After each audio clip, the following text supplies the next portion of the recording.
Hoje eu convidei o Paulo, um grande amigo meu, cinéfilo, que promove noites de cinema na Casa Fluir, um centro cultural muito massa aqui de Itacaré.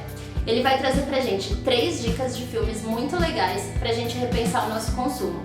Eu adorei as dicas e acho que vocês também vão gostar. Bora lá? Os 2 primeiros filmes que eu vou apresentar são um pouco distópicos no sentido de mostrar a realidade, e a realidade que a gente vive hoje, a minha leitura é bem distópica.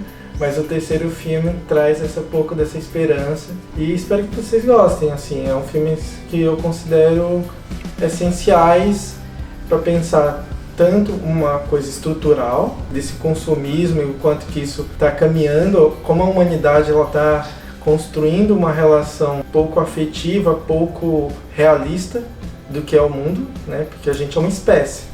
E a gente esquece que a gente é uma espécie diante de outras milhares de espécies que existem nesse pequeno planeta chamado Terra. Eu vou falar agora o primeiro filme.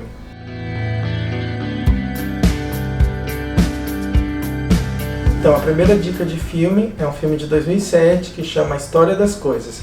É um documentário. Nesse documentário ela apresenta todo o processo de extração, produção e venda daquilo que a gente consome. A diretora fala de todo esse processo, colocando as pessoas como um protagonista, tanto no sentido de produção exacerbada de matéria, que muitas vezes são produtos dentro da lógica da obsolescência programada.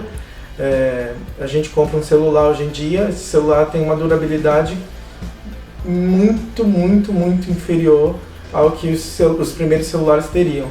Então pensa dentro da lógica de um carro ou de uma geladeira que duravam anos hoje em dia, e essa produção de lixo, essa lógica de obsolescência programada é apresentada de maneira muito didática nesse filme chamado A História das Coisas. É um filme que eu indico bastante também por apresentar como que o nosso consumo interfere mundialmente em outros países, em outras escalas de produção.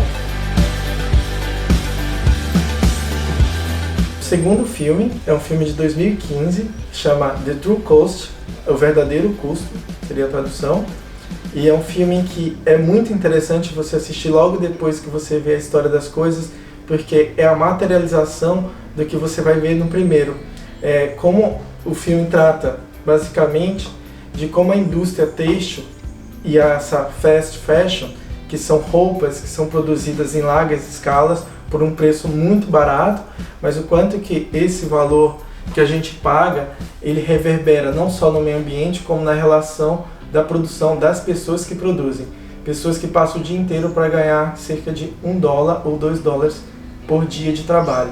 Então tem toda uma lógica de exploração da mão de obra barata, tem a precarização do trabalho junto com a destruição ambiental, porque o processo de coloração dessas roupas, as grandes monoculturas de algodão gera um impacto ambiental, cuja indústria têxtil é a segunda maior indústria que polui o planeta. Nesse sentido, o filme traz uma reflexão da onde vem a nossa roupa, o que você financia quando você compra uma roupa. E eu acho que essa pergunta ela serve para todos os produtos que a gente consome. Eu acho que isso é uma da forma de repensar e mudar. Gosto muito de uma frase que fala que a transformação que a gente quer ver no mundo começa na gente. Essa transformação ela se dá pelo aquilo que a gente consome.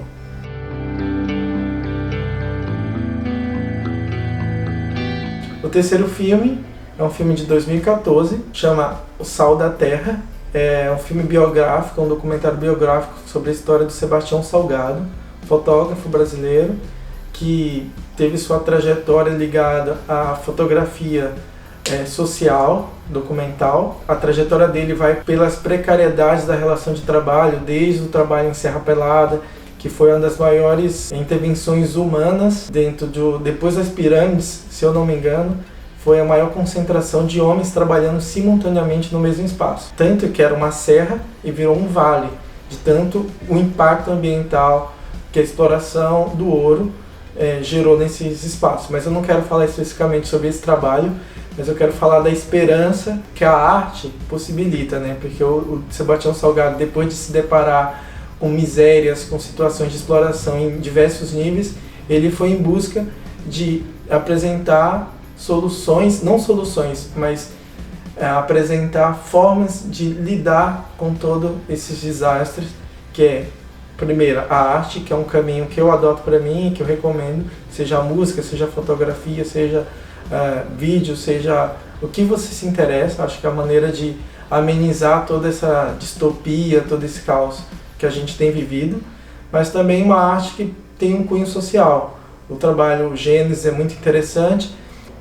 No final do filme mostra a recuperação da floresta que ele fez na fazenda da família, e isso de certa forma serve como exemplo. A gente não precisa a gente às vezes não tem uma floresta para reflorestar, mas a gente tem no nosso quintal uma horta, a gente pode plantar uma muda na rua de frutas, então a gente pode fazer essas pequenas intervenções que a longo prazo ela gera uma modificação no planeta, porque a gente acha que não, mas a gente em pequena escala a gente vai transformando aquilo que a gente quer. Eu acho que o caminho é isso, né? A gente é a transformação que a gente quer ver no mundo. Então, esse último filme é um pouco isso, uma esperança, um suspiro nesse mar de situações tensas, nesse mar de distopia que a gente está vivendo nesse momento. E eu convido a assistir esses 3 filmes para repensar o nosso consumo e o seu consumo. Acho que esses 3 filmes, ele traz, de modo geral, um apanhado de possibilidades de reflexões e de transformações que a gente pode fazer no nosso cotidiano, pensando questões ecológicas. E aí, o que vocês acharam das dicas? Eu achei muito legal a maneira que o Paulo trouxe. Ele trouxe 3 dicas que ajudam a gente a repensar nosso consumo de uma maneira bastante abrangente. E vocês, o que acharam? Se você já assistiu outros documentários ou filmes que também te ajudaram a repensar sobre o seu consumo, deixa aqui nos comentários. E não esquece de se inscrever no canal. Toda semana eu posto vídeos novos que refletem sobre sustentabilidade, ecologia e consumo consciente. Até o próximo!